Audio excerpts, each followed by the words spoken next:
a teenage motorist who followed and rammed an e-bike rider to teach him a lesson after he pulled a wheelie, has been jailed for life for murder. Abdiraham Ibrahim, who was 19 at the time, chased after Liam Jones before twice driving into the back of his off-road electric bike, the second time catapulting him into a concrete bollard. Mr. Jones, 22, suffered catastrophic chest and abdominal injuries and was left to die in the road after Ibrahim fled the scene. He denied murder but was found guilty following a trial at Birmingham Crown Court. Ibrahim, now 21, was jailed for life and ordered to serve a minimum of 22 years at the same court on Monday. Prosecutors said by pursuing Mr. Jones, a stranger, and colliding into back of the e-bike twice, Abdiraham Ibrahim weaponized that vehicle as he was driving. Mr. Jones' bike was no match for the car, the court heard. Police said Mr. Jones, who was not wearing a helmet, had earlier pulled a wheelie in front of Ibrahim's vehicle which had angered him and wanted to teach him a lesson.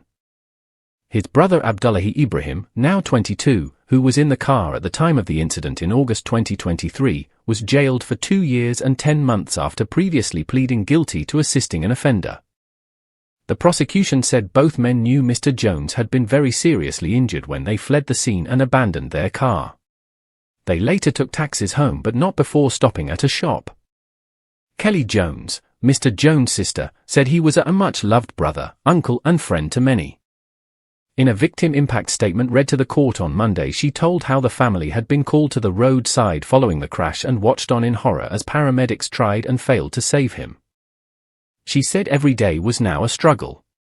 He was taken from us at just 22 years of age, a time when he should have been living his life to the maximum, enjoying every day, being carefree, having a laugh and making memories, she said. But that was taken away from him in the worst possible way. I don't think any of us will ever get over the fact we never got to say goodbye to Liam. We never had the chance to tell him just how much we all loved him.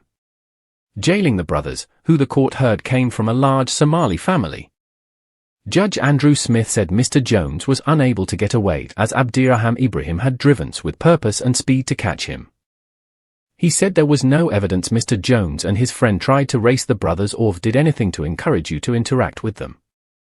He said Abdiraham Ibrahim's actions in the immediate aftermath were governed by a selfish desire to escape from the scene and involved no care for Mr. Jones.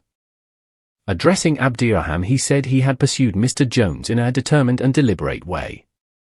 He adds, "There is no explanation for driving in that way other than to catch and make physical contact with one or both of the bikes." The court was told Ibrahim, who was driving in his seat Leon, had first come across Mr. Jones and a friend who were riding their bikes on Coventry Road in Birmingham less than 10 minutes earlier. Ibrahim was initially traveling in the opposite direction, but he then turned at the roundabout and started to follow them.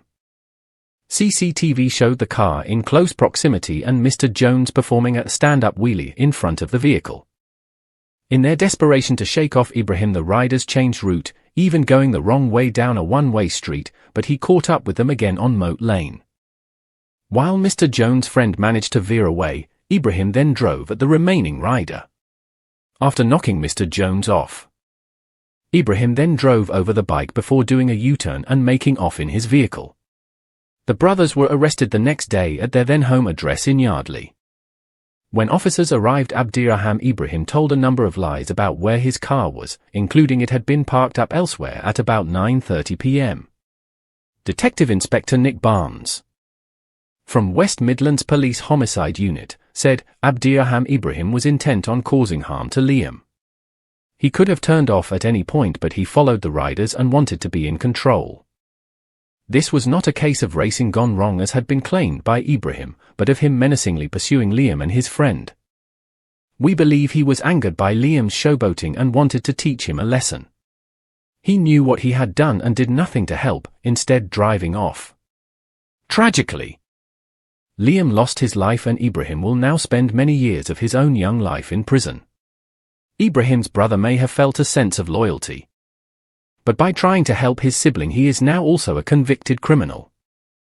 "We know Liam's death caused a lot of concern within the community and our detectives have worked tirelessly, reviewing hours upon hours of CCTV footage and phone records to ensure we achieved these convictions.